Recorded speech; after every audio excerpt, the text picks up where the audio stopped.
تو شیطان کہے گا کہ میں آج اقرار کرتا ہوں کہ میرا وعدہ جھوٹا تھا، مگر ایک بات ضرور ہے، وہ یہ کہ میں نے صرف ان باتوں کی تم میں تحریک پیدا کی تھی، یعنی تمہیں صرف وسوسہ دیا تھا، تمہیں اس طرف میں نے متوجہ کیا تھا ضرور، جسے تم نے تسلیم کر دیا، لیکن میرے پاس نہ تو کوئی عقلی دلیل تھی کہ تمہیں اس کا قائل کر سکتا، اور نہ میرا تم پر کچھ زور تھا، یعنی کہ میں نے تمہیں ہاتھ سے پکڑ کر یہ کام نہیں کروایا، میں تمہیں مجبور کر کے اپنی باتوں پر لگا سکتا، میں نے تمہیں مجبور نہیں کیا، لہٰذا اب تم مجھے ملامت نہ کرو بلکہ اپنی عقلوں کا ماتم کرو، آج میں بھی ویسے ہی بے بس ہوں جیسے تم ہو، یعنی نہ میں تمہاری کچھ حمایت یا مدد کر سکتا ہوں، نہ تم میری مدد کر سکتے ہو، کیونکہ ہم دونوں یہاں جہنم میں یکساں مجرم ہیں۔ اور پھر شیطان کہے گا کہ تم نے اللہ کے احکام کے الرغم میری باتوں پر لگ کر، یعنی اللہ کی بات پر دھیان دینے کے بجائے میرے وسوسوں، میرے آئیڈیاز پر لگ کر اس کی اللہ کی نافرمانیاں کی، اور میری اطاعت کر کے مجھے یا میرے ایجنڈوں کو جو خدائی کا درجہ دے رکھا تھا، میں اس کا بھی انکار کرتا ہوں، اور برملا اقرار کرتا ہوں کہ اللہ ہی وحدہ لا شریک ہے، اور وہی بندگی اور پرستش کے قابل ہے، اور تم نے جو میری یعنی میرے آئیڈیاز پر، میرے وسوسوں پر کئی قسم کے معبود، حاجت روا اور مشکل کشاں بنا رکھے تھے، یہ سب جھوٹ ہی جھوٹ تھا۔ اس جملے کا دوسرا مطلب یہ بھی ہو سکتا ہے کہ جب میں تمہارے شریک بنانے سے پہلے ہی کافر بن چکا تھا، تو پھر تم نے مجھے شریک بنایا ہی کیوں تھا؟ تو دیکھیں کہ انسان کو کس طرح سے شیطان اس دنیا میں بھی دھوکہ دیتا رہتا ہے، اور آخرت میں بھی وہ انسان کو صاف یہ کہہ کر مکر جائے گا کہ میں نے تمہارے ساتھ کوئی زبردستی نہیں کی تھی، میں نے تو ایک آئیڈیا دیا تھا، ایک وسوسہ ڈالا تھا، تمہارا کام تھا کہ تم اسے جان چھڑاتے۔ آیت نمبر 23، وَأُدْخِلَ الَّذِينَ آمَنُوا وَعَمِلُوا الصَّالِحَاتِ جَنَّاتٍ تَجْرِي مِن تَحْتِهَا الْأَنْهَارُ خَالِدِينَ فِيهَا بِإِذْنِ رَبِّهِمْ تَحِيَّتُهُمْ فِيهَا سلام۔ جو لوگ ایمان لائے اور نیک عمل کرتے رہے، انہیں ایسے باغوں میں داخل کیا جائے گا جن میں نہریں بہہ رہی ہیں، وہ اللہ کے حکم سے ان میں ہمیشہ رہیں گے، وہاں ان کی دعائے ملاقات سلام ہوگی۔ تو یہاں اہل جنت کا ذکر اسی سنت الہی کے مطابق آیا ہے کہ جہاں اہل دوزخ کا ذکر آئے تو ساتھ ہی اللہ تعالیٰ اہل جنت کا تھوڑا سا ذکر کر دیتے ہیں، اور جہاں اہل جنت کا تفصیلی ذکر آئے تو ساتھ ہی اہل دوزخ کا بھی مختصر سا ذکر کر دیا جاتا ہے۔ اور دوسرا اس آیت میں جو بات بتائی گئی، تحیتہم فیہا سلام، وہاں ان کی دعائے ملاقات سلام ہوگی۔ تحیہ کے معنی ہیں دعائے درازی عمر، اور دنیا میں جو ایک دوسرے کو ملاقات کے وقت سلام یا السلام علیکم کہا جاتا ہے، تو یہ دراصل مخاطب کے لیے امن اور سلامتی اور تندرستی کی دعا ہوتی ہے، اور جنت میں سلامتی تو پہلے ہی موجود ہوگی، لہٰذا وہاں سلام کا مطلب یہ ہوگا کہ تمہیں یہ سلامتی مبارک ہو۔ آیت نمبر 24، الم تر کیف رب ضرب اللہ مثلا کلمۃ طیبۃ کشجرۃ طیبۃ اصلها ثابت وفرعها فی السماء۔ آپ دیکھتے نہیں کہ اللہ تعالیٰ نے کلمہ طیبہ توحید کی مثال، کیسی عمدہ مثال بیان کی ہے، جیسے وہ ایک پاکیزہ درخت ہو جس کی جڑ زمین میں خوب جمی ہوئی ہے اور شاخیں آسمان سے باتیں کرتی ہیں۔ کلمہ طیبہ کے لغوی معنی ہے پاکیزہ بات، اور اس سے مراد کلمہ توحید یعنی لا الہ الا اللہ ہے۔ یہی وہ کلمہ ہے کہ جب عقیدہ اور عمل کی شکل اختیار کر لیتا ہے تو یہ جہاں تمہارا تمام تر بلائیوں کی بنیاد بن جاتا ہے، وہاں ہر ایک برائی کی جڑ بھی کاٹ پھینکتا ہے۔ یہی وجہ ہے کہ ہر نبی نے اپنی دعوت کا آغاز اسی کلمہ طیبہ سے کیا۔ کلمہ طیبہ کو شجرت طیبہ سے یہاں پر مثال دی گئی ہے، اور پاکیزہ درخت یعنی طیبہ درخت جو ہے، اس سے مراد کھجور کا درخت ہے،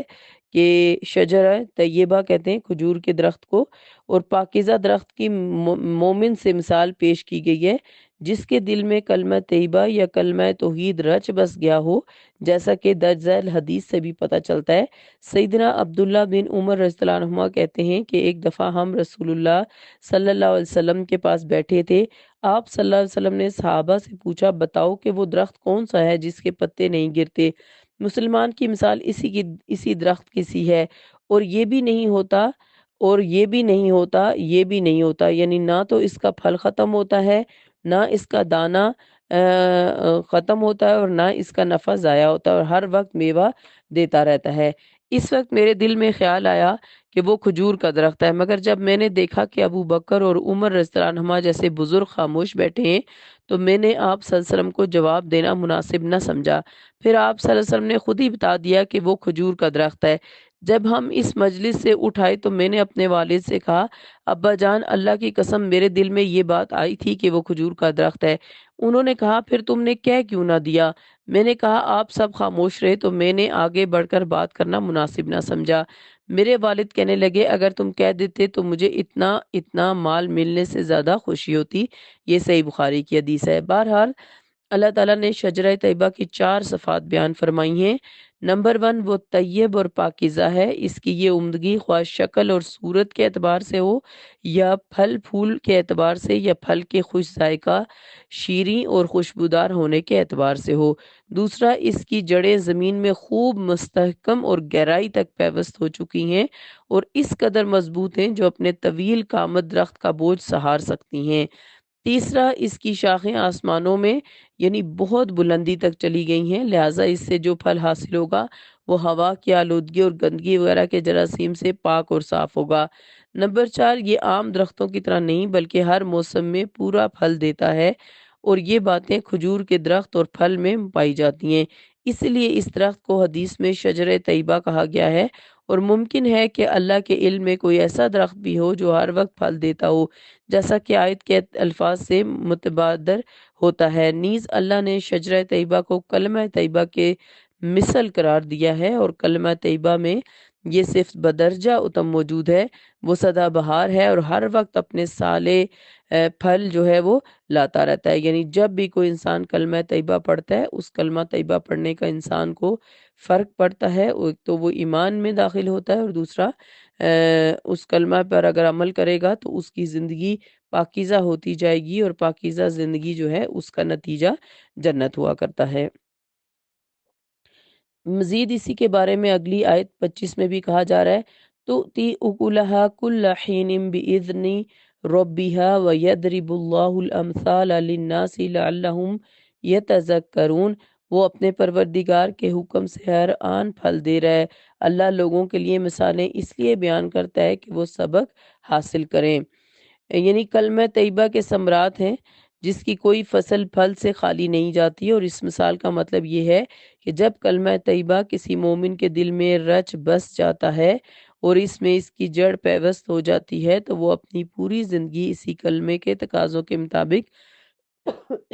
ڈھال لیتا ہے، تو اس سے جو اعمال صالح صادر ہوتے ہیں اس کا فائدہ صرف اس کی ذات تک محدود نہیں رہتا بلکہ آس پاس کا معاشرہ بھی اس سے فیض یاب ہوتا ہے اور ہر آن ہوتا رہتا ہے۔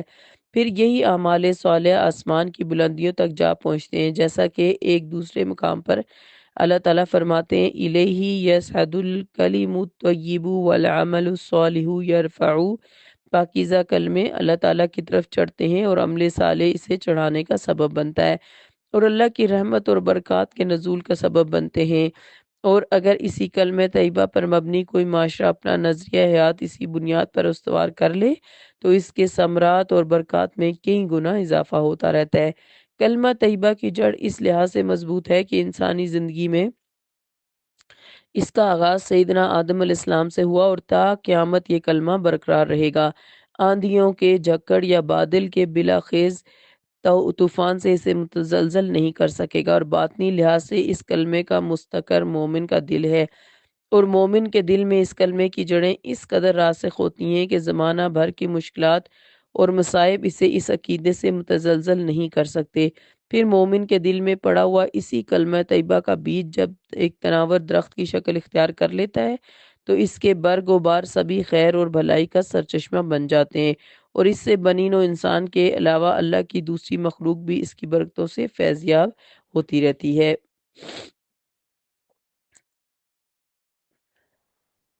آیت نمبر 26، وَمَثَلُ كَلِمَةٍ خَبِيثَةٍ كَشَجَرَةٍ خَبِيثَةٍ اجْتَثَّتْ مِنْ فَوْقِ الْأَرْضِ مَا لَهَا مِنْ قَرَار۔ اس کی نسبت اگر گندے کلمے یعنی شرک کی مثال ایک خراب درخت کی سی ہے جسے زمین کی سطح ہی سے اکھاڑ پھینکا جائے اور اسے کچھ استحکام نہ ہو۔ خلافت اور دوسرے نظام حیات کلمہ طیبہ کے مقابلے میں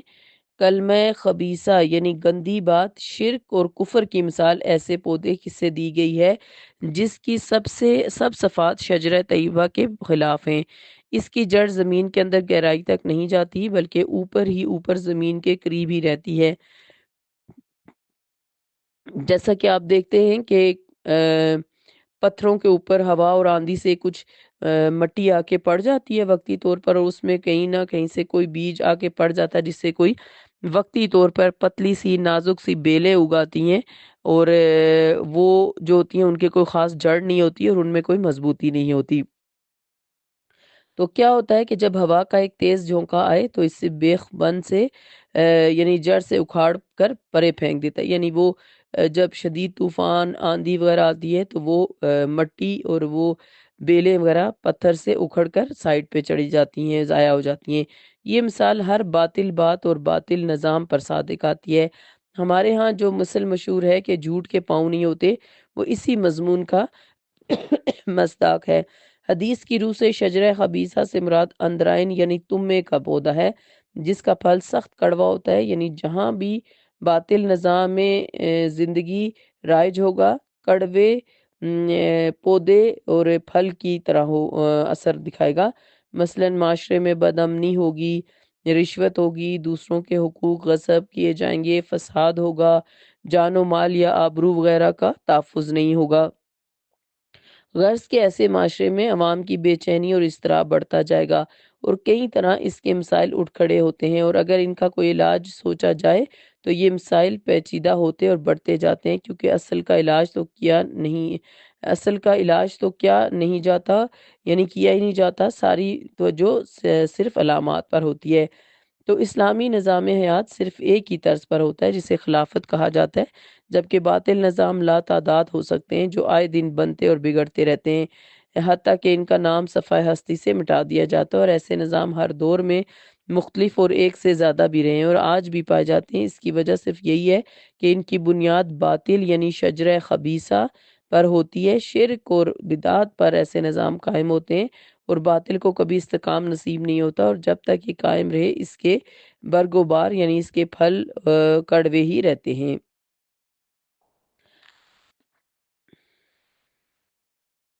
آیت نمبر 27 آج کے لیسن کی آخری آیت۔ یثبت اللہ الذین آمنوا بالقول الثابت فی الحیات الدنیا وفی الآخرہ ویذل اللہ الظالمین ویفعل اللہ ما یشاء۔ جو لوگ ایمان لائے انہیں اللہ قول ثابت یعنی کلمہ طیبہ سے دنیا کی زندگی میں بھی ثابت قدم رکھتا ہے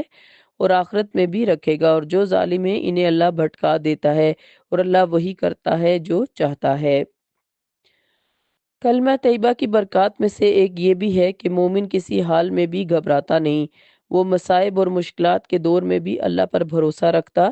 ثابت قدم رہتا اور استقلال سے سب کچھ برداشت کر جاتا ہے، اور آخرت میں تو اسے بالکل وہی حالات و مناظر پیش آئیں گے جن پر وہ پہلے ہی ایمان رکھتا تھا، لہٰذا وہاں بھی اس کے گھبرانے کی کوئی وجہ نہیں ہوگی، اور اس کلمے کی برکت سے وہاں پر بھی وہ ثابت قدم رہے گا۔ اور پھر قبر میں جو سوال و جواب ہوں گے، دنیا اور آخرت کے علاوہ ایک تیسرا مقام عالم برزخ یا قبر کا مقام ہے، یعنی قبر میں جب فرشتے میت سے سوال کریں گے تو اس وقت بھی مومن ثابت قدم رہے گا، جیسا کہ درج ذیل حدیث سے واضح ہے۔ سیدنا برا بن عازب رضی اللہ عنہ کہتے ہیں کہ آپ صلی اللہ علیہ وسلم نے فرمایا، مسلمان سے جب قبر میں سوال ہوگا تو وہ کہے گا اشہد ان لا الہ الا اللہ وان محمد رسول اللہ۔ اس آیت میں قول ثابت سے یہی مراد ہے، یہ صحیح بخاری کی حدیث ہے۔ اور جامع ترمذی کی روایت کے مطابق اس آیت کی تفسیر میں الفاظ یوں ہیں کہ جب قبر میں اس سے پوچھا جائے گا کہ تیرا پروردگار کون ہے، دین کیا ہے اور نبی کون ہے، تو جو کلمہ کے مطابق جس نے زندگی گزاری ہوگی، یاد رکھیں کلمے کے دو حصے ہیں، ایک ہے لا الہ الا اللہ، اللہ کے سوا کوئی معبود نہیں، اس کا پڑھ کے رکھ لینا کافی نہیں، بلکہ اس کا مطلب ہے میری زندگی میں کوئی ایسا کام نہیں ہوگا جو اللہ تعالیٰ کو پسند نہیں۔ اور کلمے کا دوسرا حصہ یعنی رسالت کا اس بات ہے، یعنی محمد الرسول اللہ کے محمد اللہ کے رسول ہیں، تو اس کو پڑھ لینا کافی نہیں، بلکہ مومن ساری زندگی وہی کرتا ہے جو رسول اللہ صلی اللہ علیہ وسلم نے حکم دیا اور اس چیز سے رکا رہتا ہے جس سے رسول اللہ نے منع کیا۔ تو یہ ہوتا ہے کلمہ طیبہ کے مطابق زندگی گزارنا، کلمے پر عمل کرنا۔ تو جو مومن کلمہ کے مطابق زندگی گزارے گا وہ قبر کے کول میں ثابت رہے گا، اور جب اس سے فرشتے پوچھیں گے کہ تیرا دین کون ہے، من دینو کا یا ماں دینو کا، تو وہ کہے گا دینی الاسلام۔ پھر اس سے پوچھا جائے گا تیرا رب کون سا ہے، من ربو کا، تو وہ کہے گا ربی اللہ۔ پھر اس سے پوچھا جائے گا کہ تیرا رسول کون ہے یا تیرا نبی کون تھا، تو وہ کہے گا رسول اللہ صلی اللہ علیہ وسلم۔ تو وہ یعنی جو مومن ہوگا جس نے کلمے کے مطابق دنیا میں زندگی گزاری ہوگی، وہ قبر کے کول میں یہ تینوں سوالوں کے جواب میں دے گا، ثابت رہے گا جواب دینے میں۔ تو دفن کے بعد میت کے لیے یہ دعا نبی صلی اللہ علیہ وسلم نے سکھائی ہے کہ جب کسی مومن کو دفن کیا جائے تو دفن کے بعد اس کی قبر کے پہلو میں کھڑے ہو کر یہ دعا کی جاتی ہے، اللہم ثبت ہو بالقول ثابت، اور قول ثابت سے مراد یہی کلمہ طیبہ ہے۔ ظالم یعنی کافر اور مشرک وغیرہ سے جب فرشتے قبر میں سوال کریں گے تو وہ کچھ جواب نہیں دے سکے گا، صرف یہ کہہ دے گا افسوس میں نہیں جانتا، میں تو دنیا میں وہی کچھ کہہ دیتا تھا جو لوگ کہتے تھے، یعنی دنیا میں ان لوگوں نے جو کچھ غلط سلط عقیدے گڑے اور اپنائے ہوئے تھے وہ بھی اسے یکسر بھول جائیں گے، کیونکہ ان کی بنیاد ہی جھوٹ اور باطل پر تھی، جیسا کہ درج ذیل حدیث سے واضح ہوتا ہے۔ سیدنا انس بن مالک رضی اللہ عنہ سے روایت ہے، رسول اللہ صلی اللہ علیہ وسلم نے فرمایا جب آدمی اپنی قبر میں رکھا جاتا ہے تو اس کے ساتھ ہی واپس لوٹ جاتے ہیں، یعنی جو دنیاوی لوگ اسے دفنانے آئے تھے، تو بلا شبہ وہ ان کے جوتوں کی آواز سنتا ہے۔ اس وقت اس کے پاس دو فرشتے آتے ہیں جو اسے اٹھا کر بٹھا دیتے ہیں اور کہتے ہیں کہ تو اس شخص یعنی محمد صلی اللہ علیہ وسلم کے بارے میں کیا عقیدہ رکھتا تھا؟ اگر وہ ایمان والا ہوا تو کہتا ہے کہ میں گواہی دیتا ہوں کہ وہ اللہ کے بندے اور اس کے رسول ہیں۔ پھر اس سے کہا جاتا ہے کہ تو دوزخ میں اپنا ٹھکانہ دیکھ لے، اللہ تعالیٰ نے اس کے بدلے تجھے جنت میں ٹھکانہ دیا ہے، تو وہ میت دونوں ٹھکانوں کو ایک ساتھ دیکھے گا۔ قتادہ کہتے ہیں کہ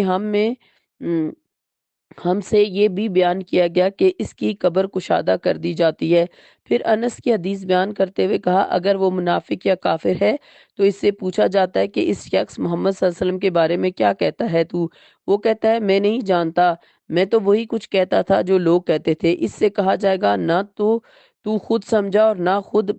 پڑھا، پھر لوہے کے ہنٹروں سے اسے ایسی مار پڑے گی کہ وہ بلبلا اٹھے گا، اور اس کی یہ چیخ و پکار جن و انس کے سوا آس پاس کی تمام چیزیں سنتی ہیں۔ استغفر اللہ۔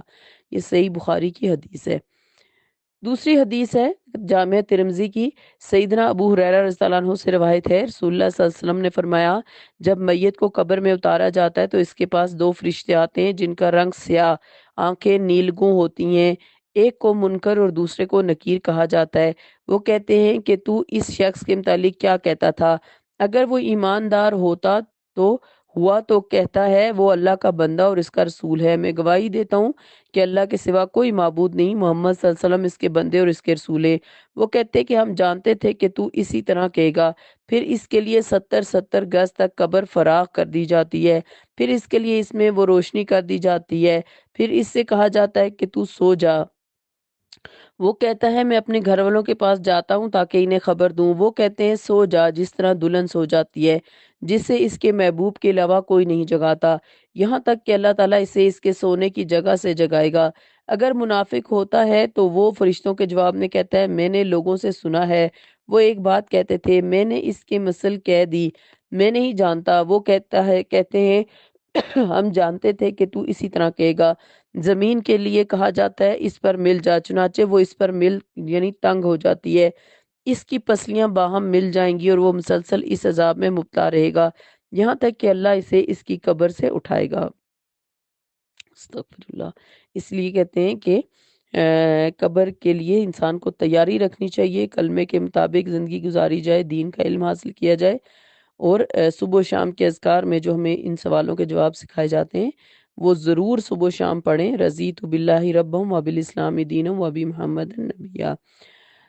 اور تیسری حدیث ہے اسی حوالے سے، برا بن عازب رضی اللہ عنہ سے روایت ہے، نبی کریم صلی اللہ علیہ وسلم نے فرمایا، میت کے پاس دو فرشتے آتے ہیں، وہ اسے بٹھاتے ہیں اور کہتے ہیں یہ شخص کون ہے جسے تمہاری طرف بھیجا گیا تھا؟ وہ کہتا ہے کہ وہ اللہ کا رسول ہے۔ وہ اس سے کہتے ہیں تجھے اس بات کا علم کیسے ہوا؟ ثابت بات کے ساتھ وہ کہتا ہے میں نے اللہ کی کتاب پڑھی، اس کے ساتھ ایمان لایا اور اسے سچا جانا۔ اس سے مراد اللہ تعالیٰ کا یہ فرمان ہے، اللہ تعالیٰ ان لوگوں کو ثابت رکھتا ہے جو ایمان لائے۔ آسمان سے ایک پکارنے والا پکارتا ہے، میرے بندے نے سچ کہا، اس کے لیے جنت کا بچھونا بچھا دو اور جنت کی پوشاک پہنا دو، جنت کی طرف دروازہ کھول دو۔ چنانچہ اس کے لیے دروازہ کھول دیا جاتا ہے، اس کے پاس اس کی ہوا اور خوشبو آتی ہے، اور بقدر نگاہ کی درازی کے اس کی قبر کھول دی جاتی ہے، اور جو کافر ہے اس کی موت کا ذکر کیا تو فرمایا پھر اس کی روح اس کے جسم میں ڈالی جاتی ہے، دو فرشتے آتے ہیں، اسے بٹھاتے ہیں اور کہتے ہیں تیرا رب کون ہے؟ وہ کہتا ہے ہاں ہاں لا ادری میں نہیں جانتا۔ وہ کہتے ہیں تیرا دین کیا ہے؟ وہ کہتا ہے ہاں ہاں لا ادری میں نہیں جانتا۔ وہ کہتے ہیں وہ شخص کون ہے جسے تمہاری طرف بھیجا گیا؟ وہ کہتا ہے ہاں ہاں لا ادری میں نہیں جانتا۔ آسمان سے ایک پکارنے والا پکارتا ہے یہ جھوٹا ہے، پس آگ سے اس کا بچھونا بچھا دو اور آگ کا لباس پہنا دو اور دوزخ کی طرف سے ایک دروازہ کھول دو۔ کہا اس کی لو اور گرمی آتی ہے۔ رسول اللہ صلی اللہ علیہ وسلم نے فرمایا اس کی قبر اس پر تنگ کی جاتی ہے یہاں تک کہ اس کی پسلیاں باہم مل جاتی ہیں،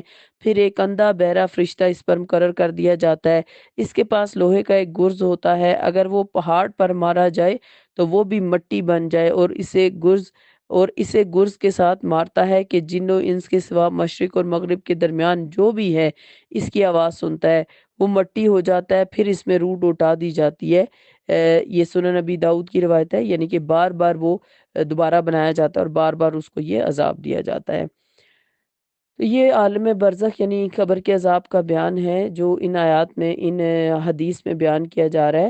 ہے۔ اس سے یہ پتہ چلتا ہے کہ ہم سب کو اپنی زندگی کلمہ طیبہ کے مطابق گزارنی چاہیے۔ اگر اس دنیا میں ہم ہر وقت کلمہ کے مطابق گزاریں گے، یعنی اللہ کے ایک ہونے اور رسول اللہ کے اللہ کے نبی ہونے کی گواہی دیں گے اپنی زبان سے، اپنے ہر عمل سے، تو پھر اللہ تعالیٰ ہمیں اس دنیا میں بھی ثابت رکھیں گے اور قبر کے کول میں بھی ثابت رکھیں گے، اور آگے بھی کی منزلیں بھی آسان ہو جائیں گی۔ لیکن اگر ہم نے اس دنیا میں کلمے کا حق ادا نہ کیا، کلمے کے مطابق زندگی نہ گزاری، خدا نہ خواستہ، تو وہاں پر پھر یہ حشر ہونے والا ہے جو ابھی حدیث سے پڑھ کر میں نے آپ کو سنایا ہے۔ اللہ تعالیٰ ہم سب کو وقت پر سمجھ کر اپنے دین کے ساتھ جڑنے کی توفیق عطا فرمائے، دین پر عمل کرنے کی توفیق دے، اور ہمیں موت کے وقت بھی کلمہ نصیب فرمائے اور قبر کے کول میں بھی ثابت رکھے۔ آمین۔ سبحانک اللہم و بحمدک، نشہد ان لا الہ الا انت، استغفرک و اتوب الیک۔